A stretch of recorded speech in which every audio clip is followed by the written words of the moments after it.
Where were you born? We were both born in Erie. Do you remember in your childhood any historical event that you would like to share? Your experience with that historical event.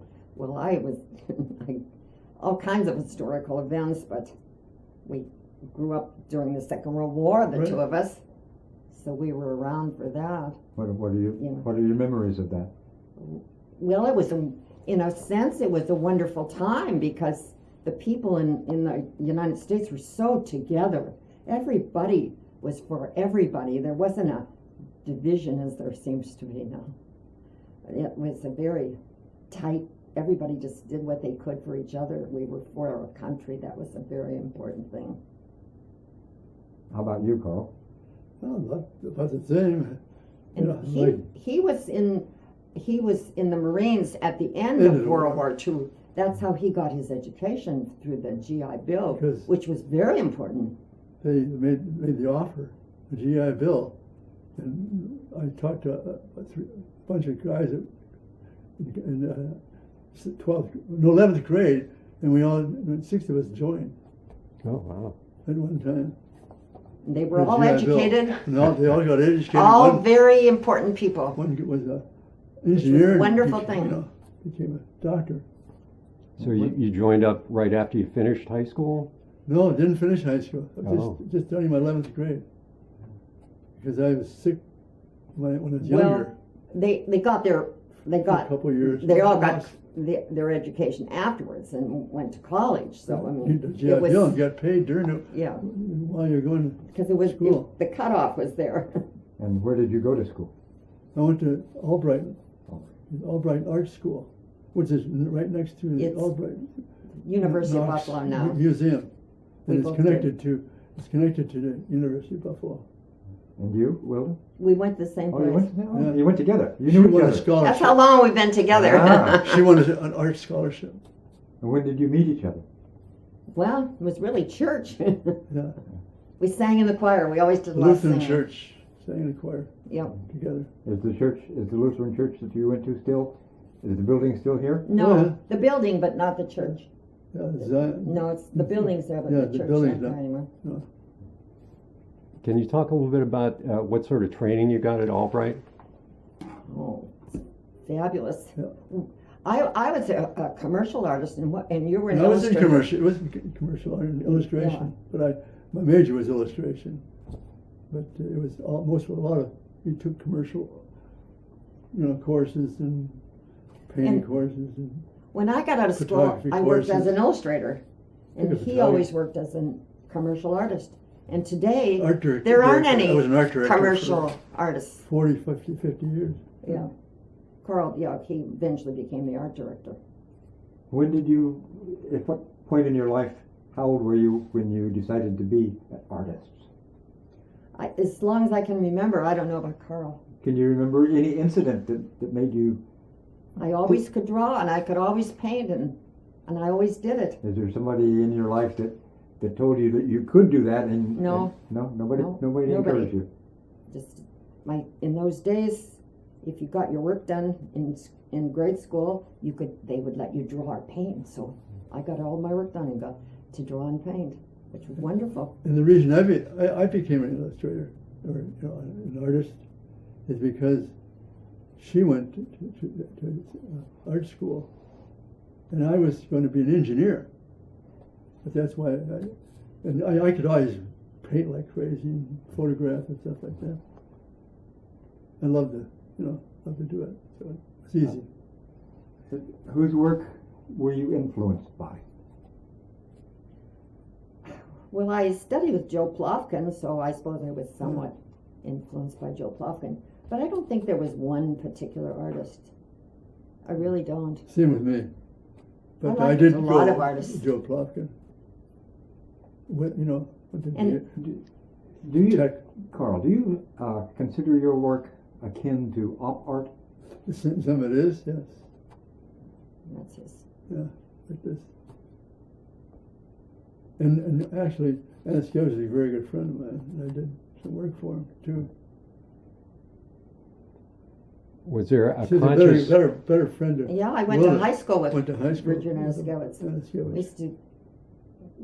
The wonderful thing about tech in those days, and the kids too, were everybody was good. Nobody did that.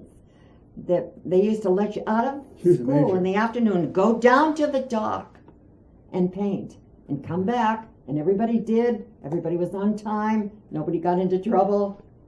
Everybody worked hard. I suppose that's an unheard of thing today. What do you think the purpose of art is? Gee, that's sort of difficult. It's just everything is art. You know, I think everything is Everything it's visual, enjoyable and it's wonderful and educating, it's expression. impressing, and enjoying it. You know, artists, they enjoy it because they have the control to do it. As far as the general culture is concerned, how do you think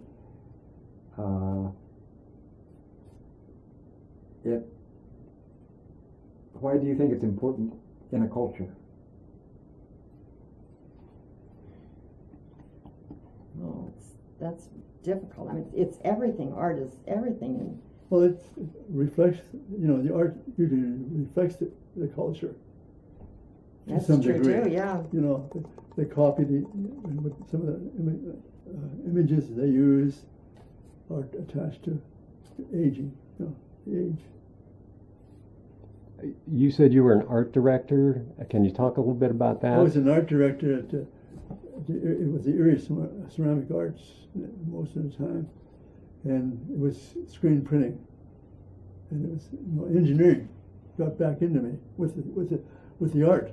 See, I was going to be an engineer, and then got into screen printing, and then it was so much better to do op stuff with screen printing. In fact, I did a few things for Eskewitz. Oh, okay. There were multiples, you know. So that Proofs. that sort of the mechanical process appealed to you Right. because of your engineering Right. bent.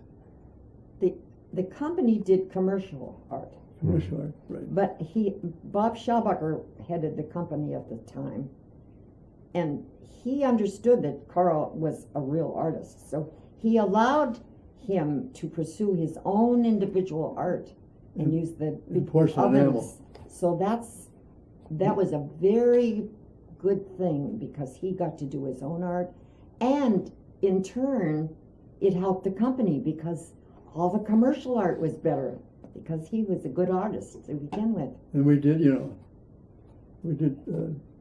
some of the jobs for artists, limited editions. When you say you were doing commercial art there, what was the scope of that? Scope, the printing, working with Photography. imagery and photography, and the process of screen printing is photography. You have to expose the screen and an image, and then wash out the image, and then print. Wilda, what kind of artwork do you do? Well, I do watercolors. Okay. And I've done it all in school and everything, but I do watercolors, mostly just all watercolors. and I meet on location. I even I'm still teaching a class. I'm 85 years old and I'm still teaching a class. We meet on location and paint on location. The people love it and I love it, and it's wonderful. And with your own personal work, what are you saying to the world? Oh, I'm just saying how beautiful things are. For instance, you look at that painting, milkweed, I just thought that was so beautiful. Maybe somebody else would look at milkweed and say, oh, it's weeds and it's full of fluff that gets all over, but I thought it was beautiful. And Carl? Well, the work with the imagery in different media, photography, painting. I did a lot of painting, realistic painting, and Yes. abstract painting. He's a very, Handwork, very realist and then before the printing. he got When I this. got into screen printing, I did a lot of work at the plant, and they fired stuff. I even presented my jobs to the company and paid for a lot of them. And then, and I could fire the stuff right there. Can you talk a little bit about making the transition from realistic, painting or drawing into more abstract or non-representational? It's just the effects of not getting into realism. All of a sudden there's sections of a realistic work have all the lines and the imagery, shapes and so forth. Is working with something like that and getting it and blowing it up and working with even imagery like that. Colors. Sometimes you can't work with colors realistically as you can with abstract. The effects of colors working on each other. May I add that when he did the abstract and he did the op art, he got into shows, all of them. He's exhibited all over the country, including Japan, Germany, because it was op art. And they don't always, everybody does watercolor, they think, So this was a new thing and he was very accepted, so why not pursue it?